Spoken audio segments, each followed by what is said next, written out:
Everybody. Today is Thursday, October 23rd, 2025, and our dear friends Michael Hudson and Richard Wolff are back with us. Welcome back, Richard and Michael. Good to be here. Hi, glad to be here. Please subscribe and hit like button, helping us to reaching more people. And let me start with what's going on in the European Union today. They're talking about seizing Russian assets and sending them to Ukraine. And the situation in Ukraine is getting critical to to the in the mind of those countries who trying to deal with the dominance of the United States, the US dollar. If the question is this, if the United States and EU can freeze and seize Russia's gold and dollar reserves, how safe is any country's wealth under the Western financial system? I'm going to start with you, Michael. Go ahead. Well, it's obvious that other countries do not feel safe. That's why they're buying gold. And I think the rise in gold prices and central bank gold holdings reflects sort of the inability so far of the global majority, China, Russia, other countries, to create an alternative vehicle for this, keeping their international savings in London or in New York and in central bank assets loaned to the central banks of England and America by investing in U.S. Treasury securities under the dollar standard, investing in European currencies. When all of this can be grabbed, all of a sudden there's no safe holding for other countries to hold their international reserves. And in the past, they've held it in New York, partly in their gold in London, because that's where the foreign exchange markets were. And the purpose of holding international reserves since World War II has been to manage the exchange rate. So you can stabilize the exchange rate by borrowing and lending, and other countries under the rules that the United States set up in 1944 that created the International Monetary Fund and the World Bank were linked all of this intervention in world currency markets to the dollar, because that was the market at that time. That was where they had to operate. Well, all of a sudden, this vestigial survival from 1945 is been rendered unsafe and hence obsolete. So you could say that the whole surge in gold prices means that countries are trying to find some way to avoid holding them in the form. And the risk is twofold. On the one hand, the EU is still discussing how to turn this 300 billion that it's confiscated from Russia, how to give it to the Ukraine's kleptocrats in payment for their selling their population as, in effect, the mercenary army to NATO. The money that America's given Ukraine isn't to Ukraine, it's not to the people, it's to the kleptocrats that have said, we are willing to fight to the last Ukrainian. We are willing to control the Ukraine, to try to drain Russia's resources by sending Ukrainians there. And if the Ukrainian army tries to flee and retreat, we're going to shoot them in the back. That's what the Azov battalion is for. So all of this money's gone not really to Ukraine, but to the Lvov group, the Azov battalion, to really the neo-Nazis who are in charge of Ukraine, and the Ukrainians are hopeless to do anything. Well, the problem's not only, therefore, with foreign countries dealing with the central banks and the government of the United States. It's the whole international court system that is going to, according to the EU, we are going to make sure that we never have to pay this $300 billion, because we're going to ask for trillions of dollars of reparations for Russia defending its Russian-speaking population, Ukraine's Russian-speaking population in Luhansk and Donetsk and now Odessa. that have said we want to be part of Russia, and their defense is really an attack. We are allowed, we the West are allowed to attack Ukraine, to announce that the Russian speakers are subhuman. We can break the rules of law by attacking consumer areas, civilian areas, not focus on military at all, but just try to destroy whatever is left for Russia to have. But then we're going to say that they are attacking us by fighting back. It's like Israel accusing Gaza of attacking Israel by fighting back against the 80-year war against the Palestinians. And as long as you're having the Western financial system backed by a utterly as a judicial court system that, like the International Monetary Fund acts and EU act as an arm of NATO, the rest of the world is trying to break away. And the line of least resistance for now is to buy gold. Well, the problem with buying gold, of course, is it's not only in the past, countries would invest their foreign reserves in gold.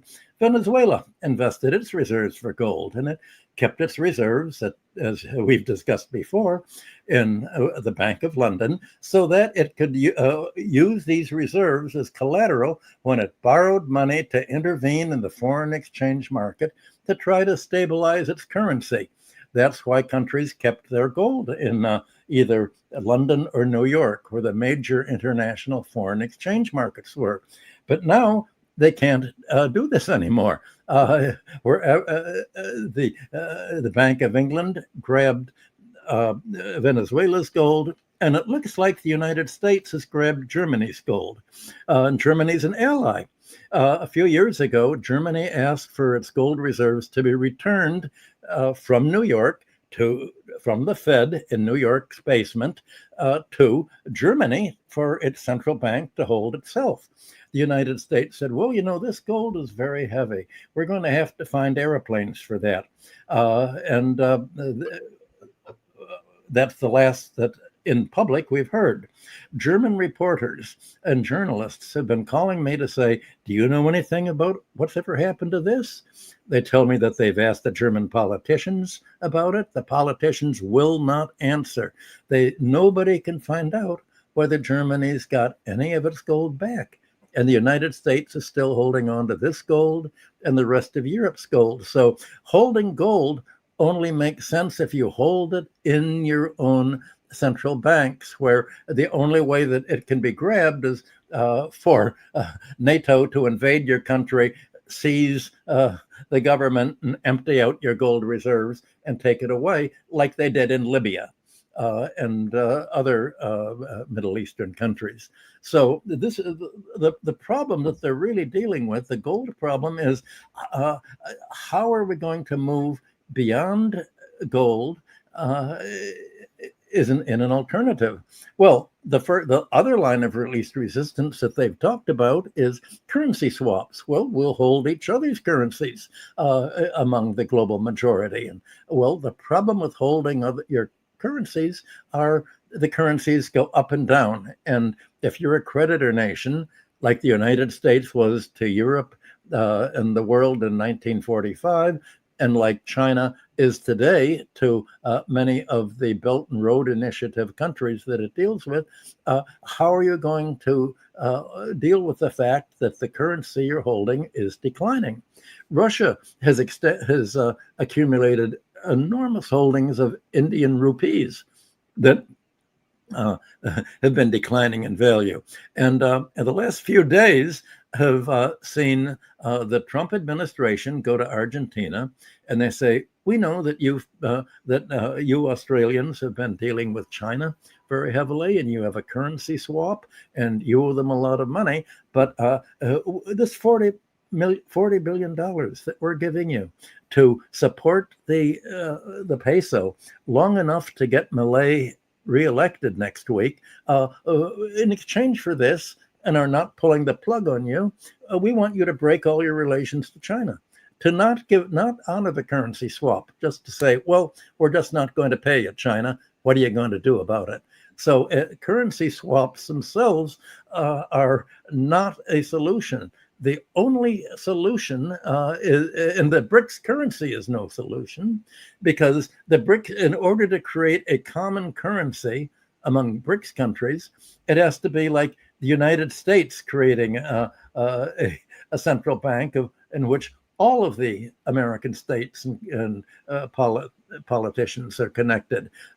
For the EU, you had all of the countries had to create a political union, because if you have your own currency, who is going to get this currency? How will it be distributed?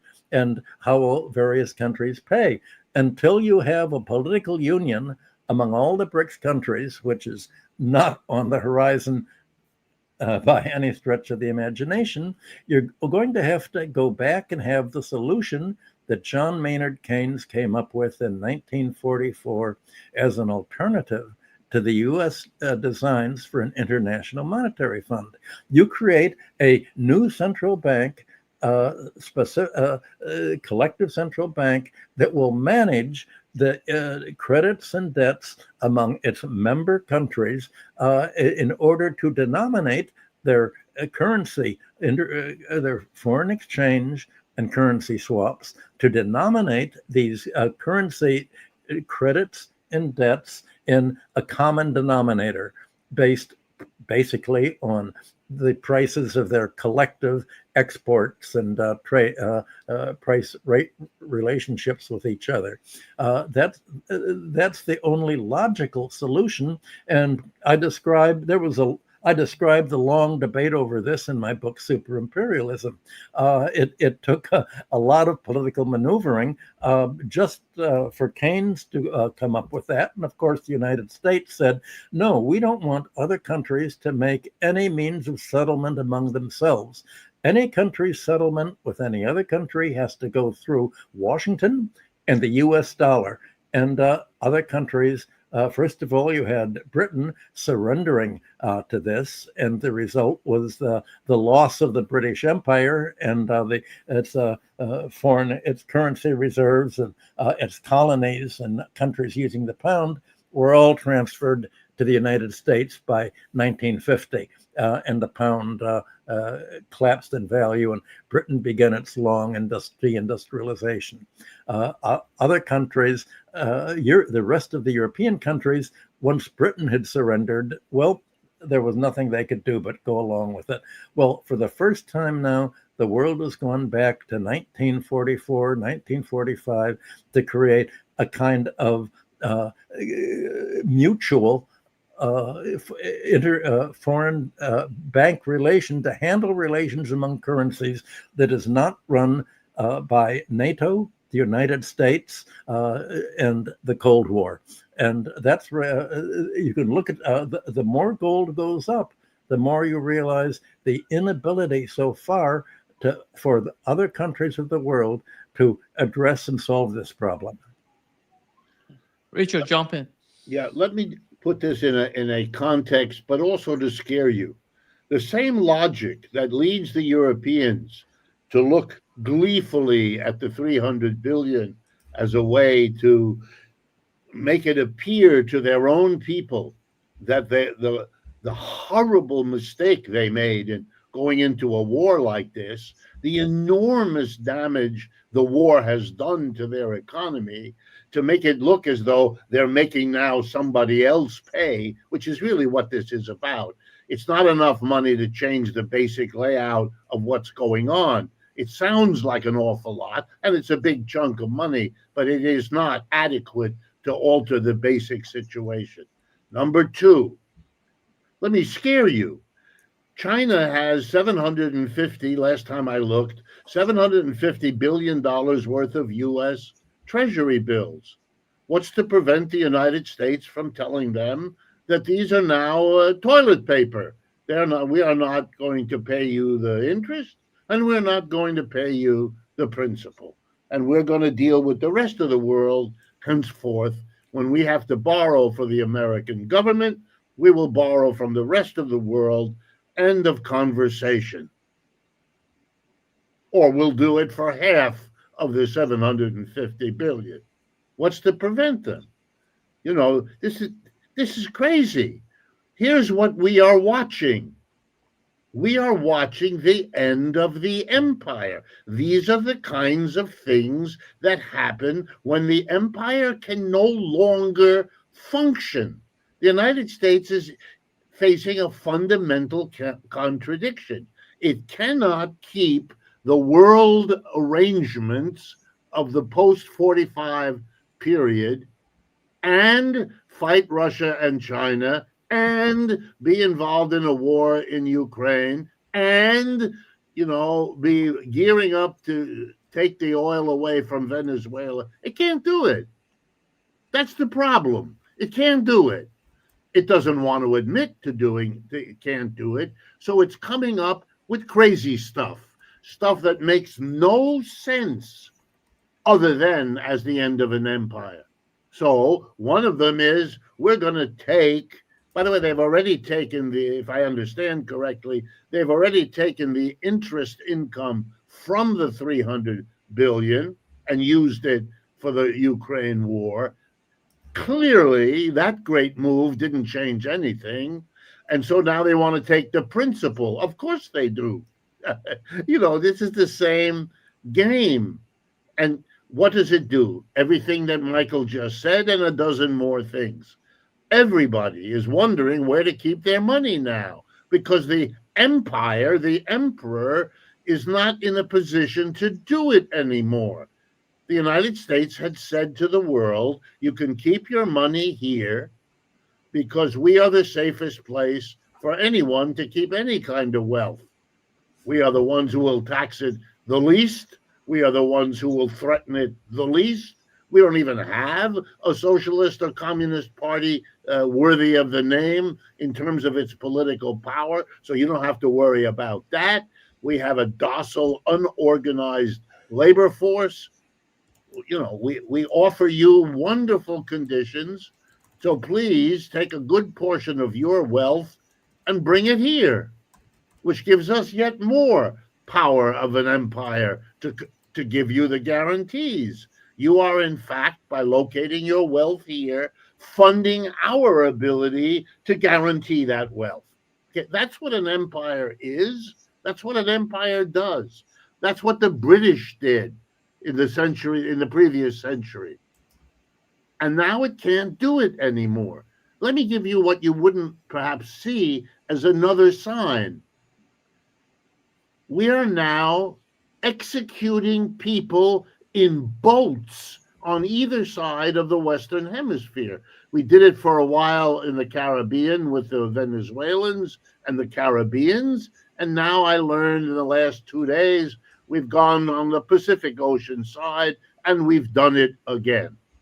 We don't arrest these people, no trial, no jury, no lawyers, no nothing. Summary execution in the name of what? Of a war on drugs.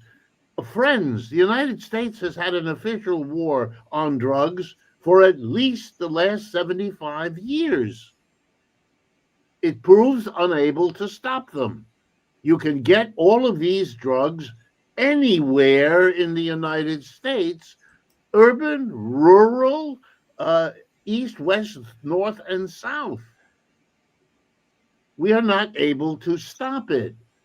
Killing people summarily is an absurd thing for the upholder of values of law and order, and, if I dare say so, a rules-based international order. What rule exactly is it?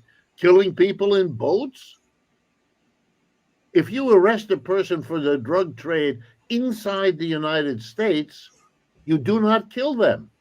Even if they are found guilty, you don't kill them. We haven't killed anybody in the drug trade for that crime in anyone's memory. Okay, so these are signs of an empire that cannot function. Of course, people are running to gold. it's one of those things which, and I don't believe it's correct, but it's another matter. But it's a thing that people think is safer than those other alternatives. Well, what I hope people focus on is not whether it's safer or not. In my judgment, it isn't. But that we can disagree. The important thing is they are running away from what is now clearly, even though they dare not say so, a break in the behavior of an empire.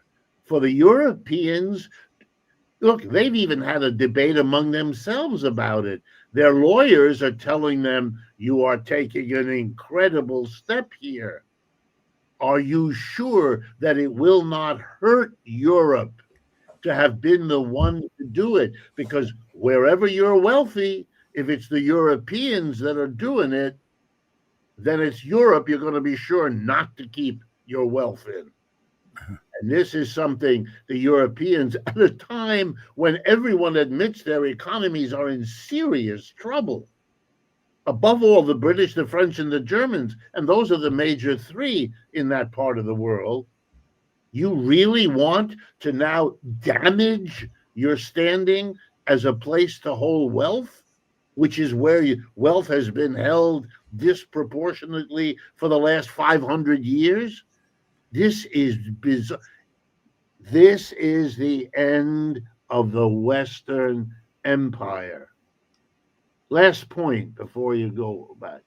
Part of the reason the BRICS have not developed their own currency, their own ability, which, by the way, all of these developments will provoke them to do and to return to do sooner rather than later. Michael is right about that.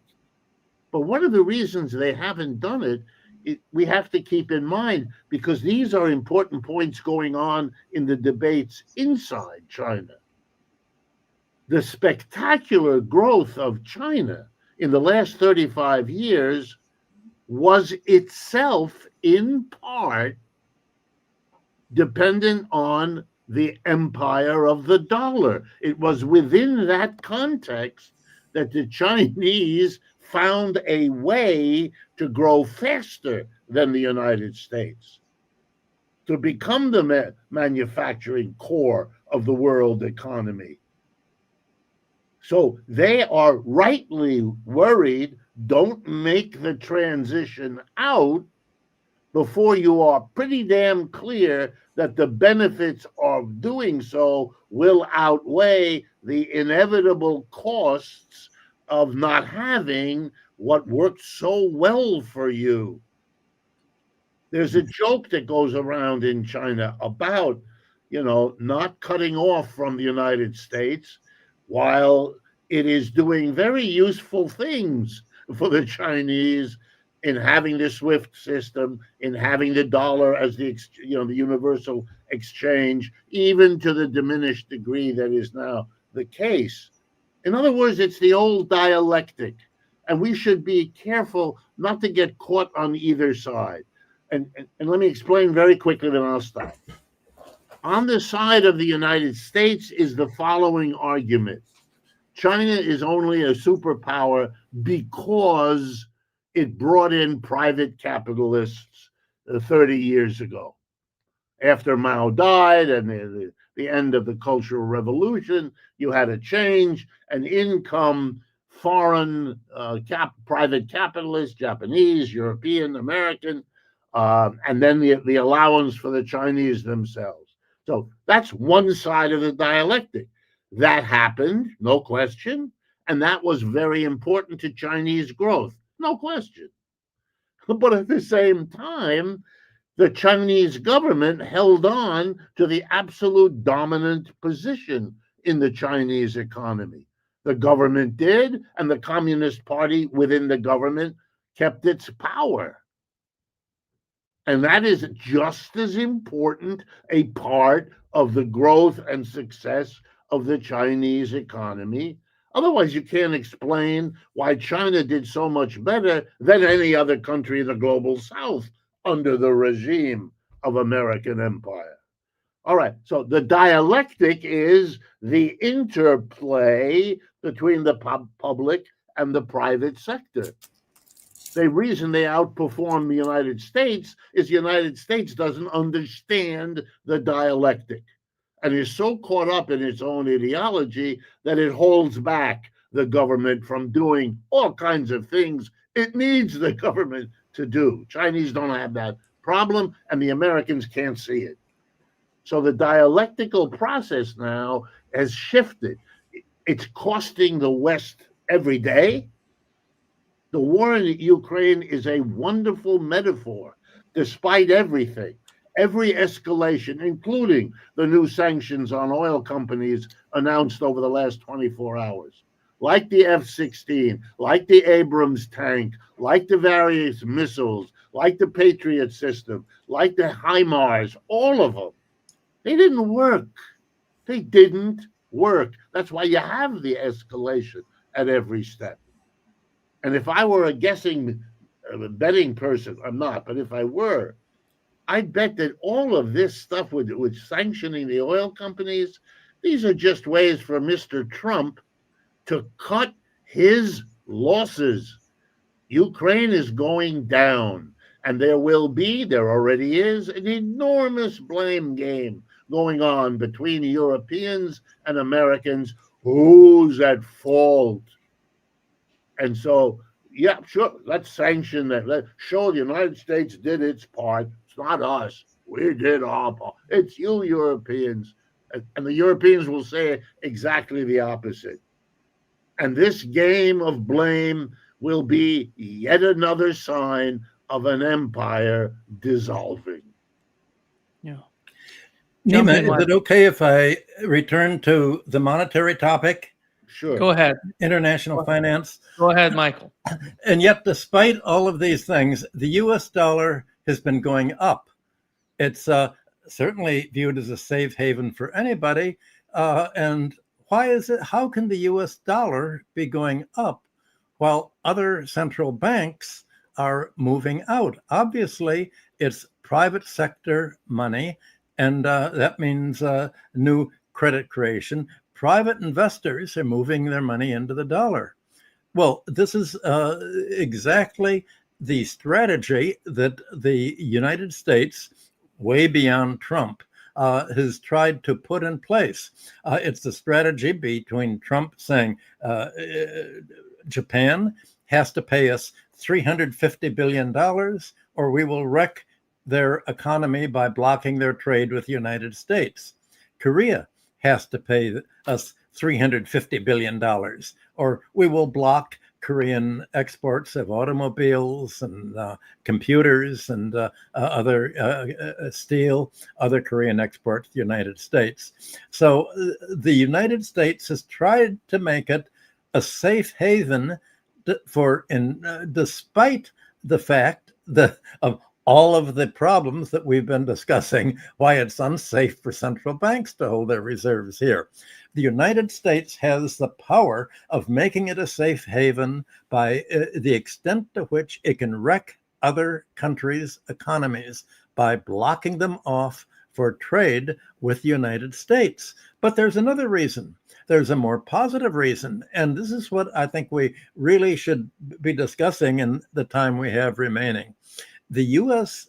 Money has been coming into the United States because we've had an enormous real estate bubble. A Ponzi scheme, virtually, has been financed, first of all, by the low interest rates that have provided the Federal Reserve provides the banks with low interest to lend to its customers for spending. Well, what do central banks and what do commercial banks lend for? They don't lend for goods and services. They don't lend for people to buy consumer goods. And so the effect of central bank credit isn't on commodity prices. They lend for the purchase of assets already in place as collateral. That's how banks have operated for the last 1,000 years. If a bank, 80% of the bank loans, as we've said before, are for real estate, and the effect of this bank lending is to raise real estate prices. More and more recently, you've had the banks lend an enormous amount of money, coupled with the Trump administration policies, to create an enormous bubble in the stock market by saying, well, Trump went to the Silicon Valley heads and the biggest monopolies in America and said, I want to build a $1 billion West Wing, no, East Wing of the White House. I want to make it bigger than the White House. So, and put in gold Trump's ballroom so that people will look at me and my name instead of at the White House. That's going to cost maybe $250 billion. I want each of you to give me $25 billion. And in exchange, I promise I'm not going to impose anti-monopoly laws against Silicon Valley or the oil industry or all of the other monopolies. And I will promise to cut your taxes. So I'm only taxing labor, industry, agriculture, but not you financial guys. And of course, they went along with it. And so Trump has been able, in order to get the money that he wants, to get other people to contribute to his political campaign, to buy his cryptocurrency, to make billions of dollars for himself. And well, you can contribute to my campaign by buying my cryptocurrency. And that'll push it up. You can contribute to my ballroom to make my name immortal. And the result is that that he's made the deal of making permitting an enormous price inflation. He's imposed tariffs on foreign imports so that this creates a price umbrella for American producers of similar goods to say, raise your domestic prices all you want and blame it on the tariffs and say, well, that's pricing at the margin, and the margin is what we import. So you've had this enormous stock market bubble, and it's a Ponzi scheme, because a Ponzi scheme is where you have the economy borrowing so much money to try to break even if you're a wage earner, or to keep current on your debts if you're a corporate financial manager, that you lend the customers the money to pay. There are a lot of homeowners that all of a sudden they're finding, as a result of global warming and bad weather, that there's massive flooding, and the insurance that they have to pay on their houses has gone up so much that they cannot afford to pay their mortgage and to pay their living costs and pay this rising insurance. So all of a sudden, their housing in Miami and throughout Florida and in the western states that are homes of hurricane and tornado areas, all of a sudden this has become unavailable. Well, the banks have gone to them and say, well, we don't want you to lose your home. Of course, you want to keep living there. Take out an equity loan. And the banks will lend the money, the equity loan, so that families can be able, instead of repaying their mortgage, they can simply keep on adding personal equity loans to the mortgage. They can pledge and draw down their retirement savings funds. All of this money is going to increase asset prices. So the real inflation that the United States has had, that has stabilized the dollar, is not the consumer price inflation that people are talking about. It's the asset price inflation for stocks, bonds, and real estate. And many of the banks today who have lent to automobile buyers, you're having default rates on auto loans go way up, default rates on real estate way up. Well, the banks that are heavily exposed to these areas, that have said, well, we make so much money in high-priced auto loans and high-risk loans that we've decided to make loans to whoever will pay the highest interest, and the people who pay the highest interest are the most desperate. And the result is that now these banks are insolvent, just like in 2009, most of the big Wall Street banks and the systemically important financial institutions were insolvent. They were in negative equity. The debts that they owed to their depositors and their counterparties were higher than the value of their assets. Well, that's the danger that the United States is going to fall into today. And this is why so many of the professional investors, certainly the ones I know, that think we can't explain why the stock market is going up. There is higher profits. All of that's true, but the whole economy is being hollowed out by debt. All money creation is debt creation because it's credit creation. Money is a form of credit. And the question is, if the credit is used to either help people pay their debts or to run into debts to buy stocks and bonds and real estates that they think will go up, then at some point, all of this debt becomes increasingly fragile and has to collapse. And that's what Hyman Minsky called the Ponzi phase of the financial instability cycle. And the U.S. is coping with its financial instability and the dependency that we've talked about for the last 45 minutes by essentially creating a Ponzi scheme that is also going to collapse. So the insecurity of central bank holdings of their dollars in U.S. Treasury securities is nothing compared to the insecurity of private investors, foreign investors, and also domestic investors who have decided to try to participate in the stock market. Well, you don't know when it's going to stop. The only way you can know when a bubble is going to stop is when it begins to turn down.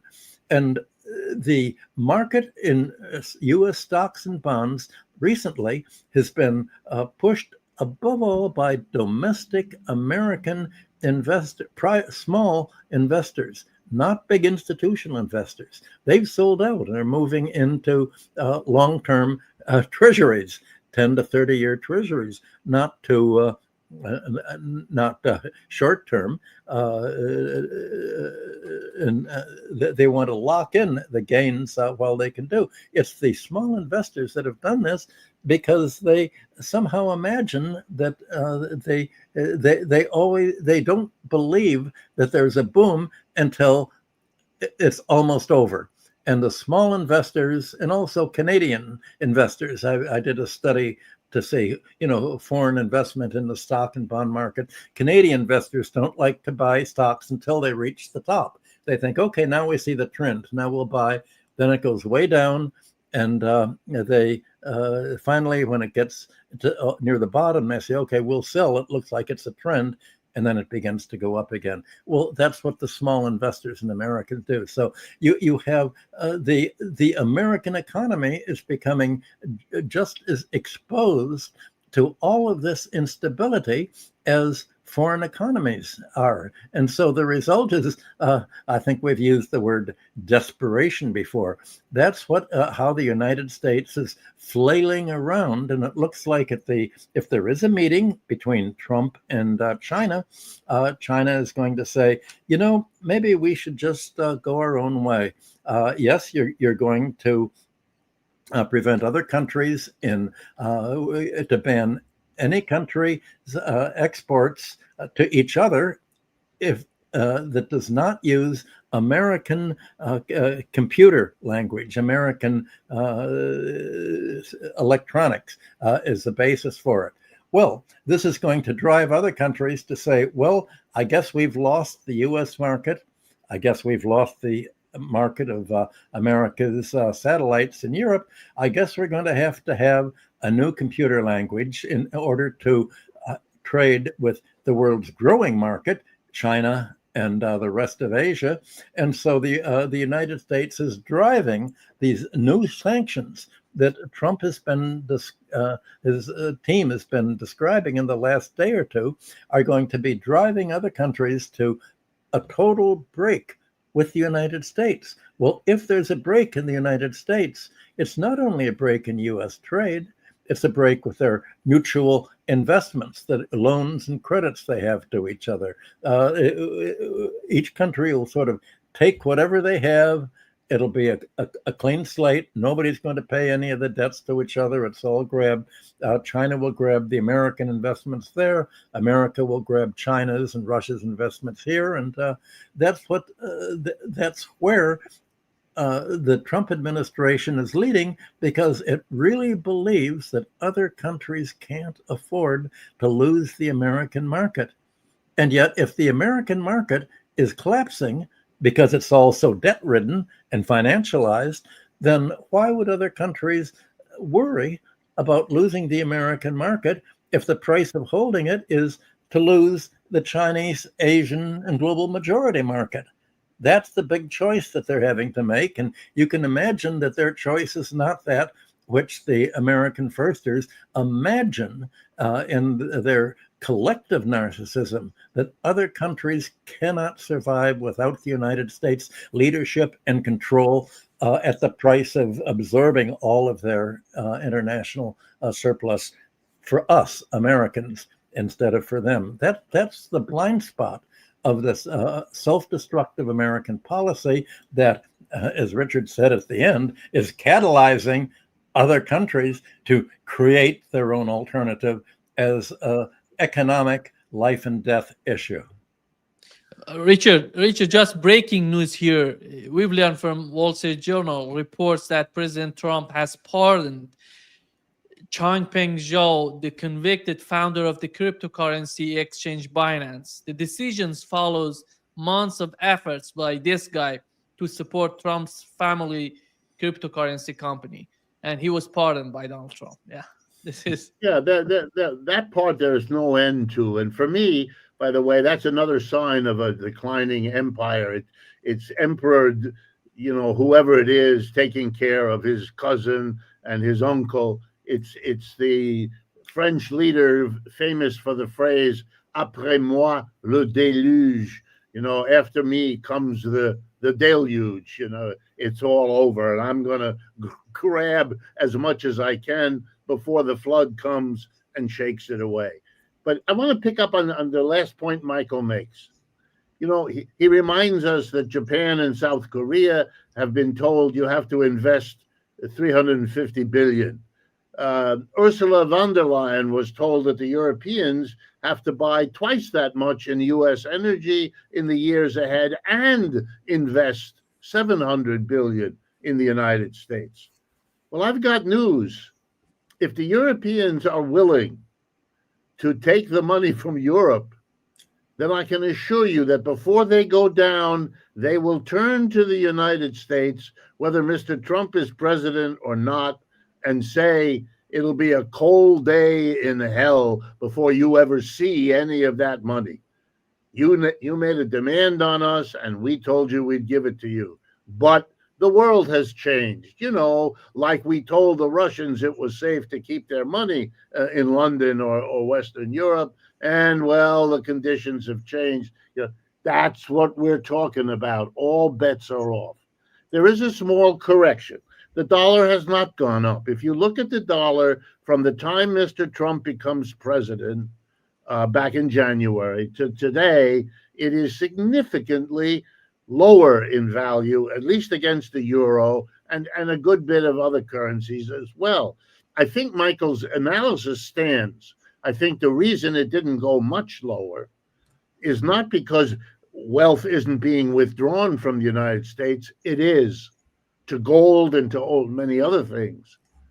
But I think the reason is what the second part of what Michael said. You have a classic unsustainable inflation, and he's quite right. It's not the inflation of goods and services that they've kept under control, but the price of keeping that under control is an uncontrolled inflation in the asset markets and above all in real estate and the stock market. People have done very well in the stock market. People are doing very well now in the stock market. That's one of the reasons the ruling class in this country, even though it doesn't like what Mr. Trump is doing, isn't going to do anything about it, because they're the ones who own the shares, and their monthly statement is telling them he's okay for them. He may be a disaster everywhere else, but he's okay for them.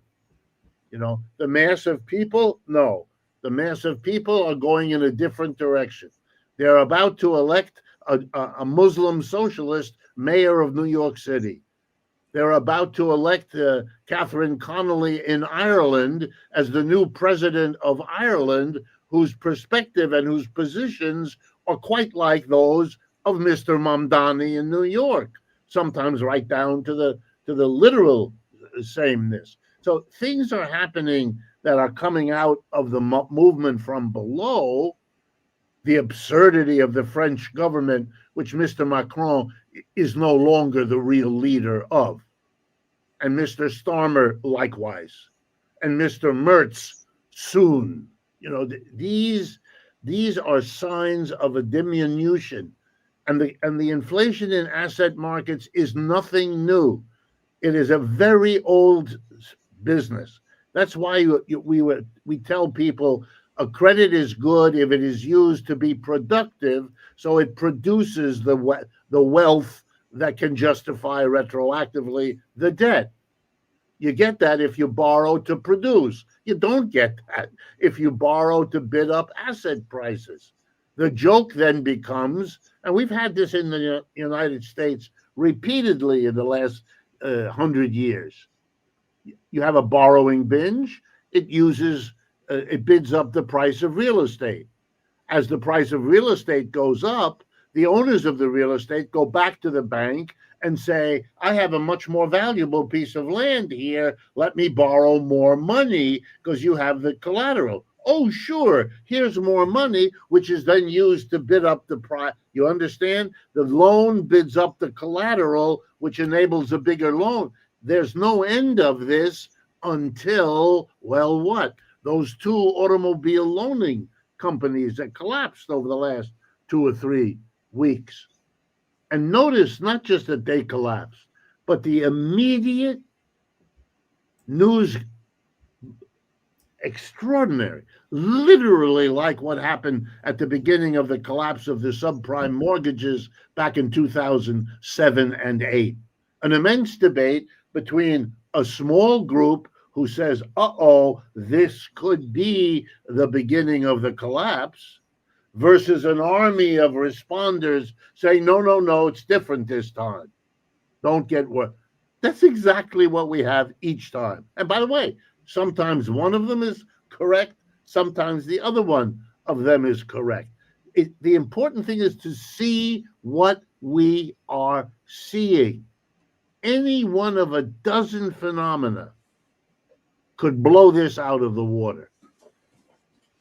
If the Russians finish in Ukraine, and the battle of the city of Pokrovsk, which is now in play, is the end, basically, of this war. Odessa and Kiev are all that's left to be fought over, and it's obvious where this is going. Likewise, it's obvious to those who watch that the sanctions on these two oil companies is a symbolic act. It's not a real, it's an irritant.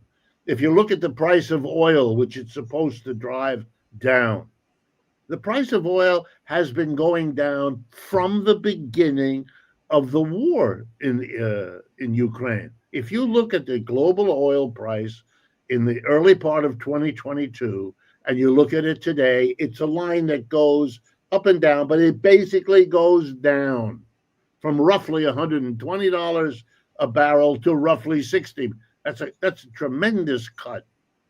And that has not inhibited the Russians at all, right? So you have sanctions and a global cut in the oil price. Should have done Russia in if you believed any of that story from the beginning. It never did. And this little addition isn't going to do it either. The joke today, the price of oil went up $2-3 a barrel, not down. It's extraordinary the way this is playing out, and the utter blindness of the West in terms of understanding its own position. No one knows how long it will take for the BRICS and the Chinese to develop their own equivalent. But I think if I had to pick the most important thing that Michael told us, it's his recognition as he spun out the logic of his own argument just now, that the end result is the United States building a wall around itself. It is this self-isolation of the United States that's underway. Once we have not yet seen, we have seen tariffs imposed, but we have not yet seen retaliation. That's coming.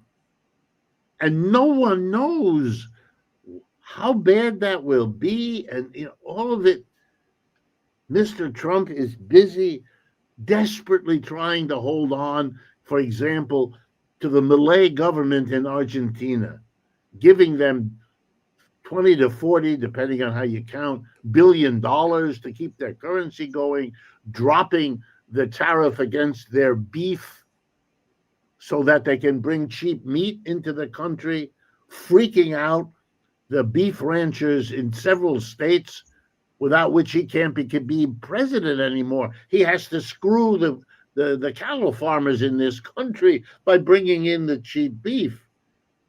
Why? To keep one of the few governments going that support him. This is impossible. And there's a good chance Mr. Milei, having gotten this total bribe of the people of their country, being told that they must vote for him or else they will lose all of these benefits. So talk about interfering in other people's elections. Remember, that was Russiagate. We were very upset about.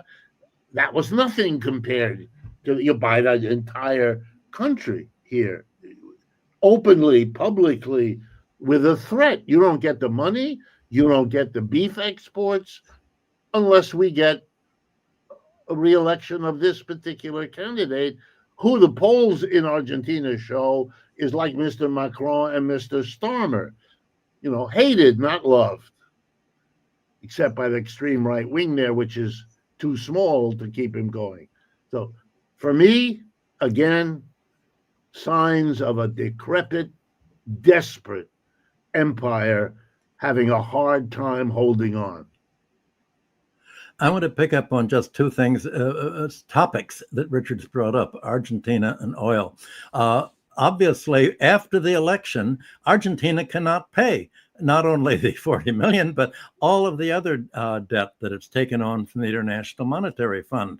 Milei will probably be voted out of power, and the IMF is going to say, we only lend money to American-backed dictators. We don't lend money to left-wing groups that want to increase living standards. We only lend them to our client countries. So Argentina cannot pay the debts. And the problem that I should have mentioned before is neither can almost all of the global South countries today.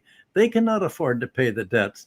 If there is the break that we've discussed, the global South countries cannot pay the debt, the foreign dollar debts they owe, not only to the US and the official institutions like the IMF, but to bondholders. There are going to be a lot of banks that are very heavily exposed to this break that we're talking about, and the break of the scale that we've talked about, and the break of international trade and payments between the West and the global majority is going to lead to many bank failures too.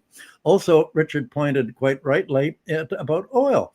I didn't mention that the most heavily exposed countries of all are Saudi Arabia and the Middle Eastern oil exporters. The deal that they made back in 1974 and 75 and I was at the White House sitting in on these deals, there was that they can charge whatever they want for their oil, but they have to invest all their oil export earnings in the U.S. stock and bond markets, not buying control of U.S. companies, but stocks and bonds. Well, all of this money is just as exposed as other countries are, and if I think this is the explanation for why the oil prices have been going down. The Americans have strong-armed OPEC countries. You must reduce oil prices because we want to squeeze Russia's foreign exchange earnings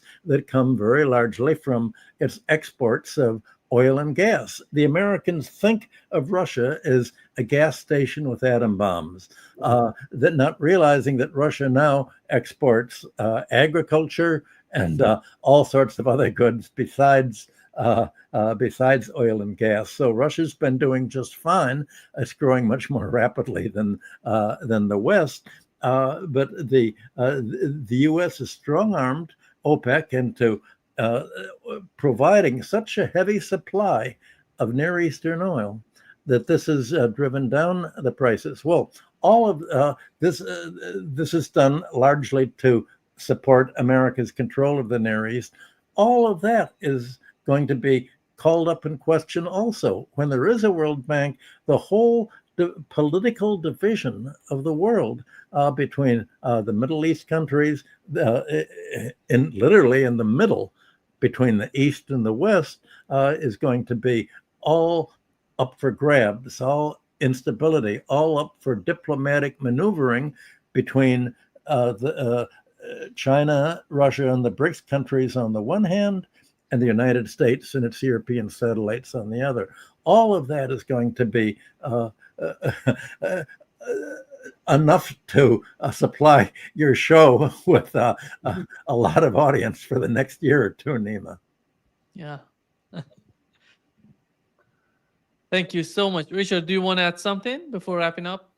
No, I want to apologize for people. I don't mean to beat the proverbial dead horse with this desperation and declining empire. But I also want to justify that I keep returning to it, because it is the context that is often missing in the discussions. And so we don't get lost in the weeds, important as the details are. We need to periodically remind ourselves and our audience of how to see the larger picture within which, or otherwise we will be whipsawed by each day's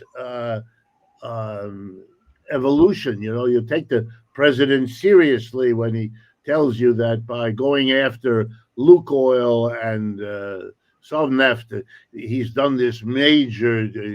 This is all really what folks used to call smoke and mirrors. You know, a game, a performance that has really only to do with the fact that the Europeans know that it's over in Ukraine, and that their program of demonizing Putin as the sort of way to cope with this loss isn't doing the job for it. It's not reviving their popularity. It is not recouping their economy. It is not squeezing out of the United States more support. None of it. Absolutely none of it. And so they are desperate. They don't know. They really don't know where quite to turn. And believe me, there are people, there must be. Maybe I'm wrong. Michael knows this stuff better than I do. But there must be people in the White House with enough economics history in their head to be able to tell Mr. Trump and the people who advise him what the risks are of a stock market. Even the financial press is full of articles today, yesterday, last week, wondering whether the overpriced stock market is going to blow at any section. It's not just, left-wingers like Michael and me. People should understand this is a widespread anxiety. When we say people are rushing to gold for safety, that's what's happening. They're leaving the stock market. Not enough yet to offset the built-in rising of the borrowing and the asset inflation. And the inflation you don't see at the supermarket is because you do see it in the stock market. And beware, if it stops in the stock market, it might really take off in the goods market, and then where will the mass of Americans be? Just since you've mentioned the situation with the White House, Richard, before wrapping up, here is the situation with Trump's White House. Here is what he said before wrapping up about India. And you even mentioned that in a recent phone call with Prime Minister Modi, and that Modi had said his country would stop purchases of Russian oil. Yeah, he's going to stop purchasing. But India said that they were not aware. Well, then they're going to just keep paying a lot of tariffs. Did you have the phone if they said call, that, but I don't believe they said that. No, I spoke with Prime Minister Modi of India, and he said he's not going to be doing the Russian oil thing. So that's it. But why would India say that they're not going to do? I don't know, but if they want to say that, then they'll just continue to pay massive tariffs, and they don't want to do that. The guy makes things up. How you can imagine that? Yeah, and he's going to threaten the whole world with tariffs. It's his answer half the time, and with his assistants, it's the answer all of the time. This reminds me. It reminds me of a famous image. It's the two guys in trench coats entering the dry cleaner in some urban area of America and explaining to the little owner of the dry cleaning establishment, we're here to pick up our weekly $200 protection fee. And the little owner turns to them and says, what are you talking about? What do I need protection from? And the two of them smile and they say to him, you need it from us. You have to pay so we don't hurt you. It's really what Michael said a little bit earlier. You have to pay or else we will hurt you. Goldman Sachs released this last week, their estimate of what the actual tariffs are that have been levied so far in the Trump regime, and what portion of them have been absorbed by the businesses, what portion passed on to consumers, and what portion hurting the original exporters. Here we go. Ready? The exporters have lost under 10%. That is, only 10% of the burden of the tariff has actually fallen on the exporting country. 61% has fallen, if I remember the numbers, on American businesses, and the remainder on American consumers. So American businesses and American consumers have been whacked by the tariffs. The rest of the world, not so much. Not really anywhere near so much. And that's before, as the Goldman people point out correctly, that's before we get the retaliation that is being planned, debated, and hesitantly brought forward in the rest of the world, at which point the balance will shift. And all they can discuss among themselves at Goldman is which is worse for the American economy, the damage to the business's profits or the damage to the consumer's pocketbook. What a place to be in looking at the effect of the liberation, as Mr. Trump called it. Yeah. Thank you so much, Richard and Michael. Great pleasure, as always.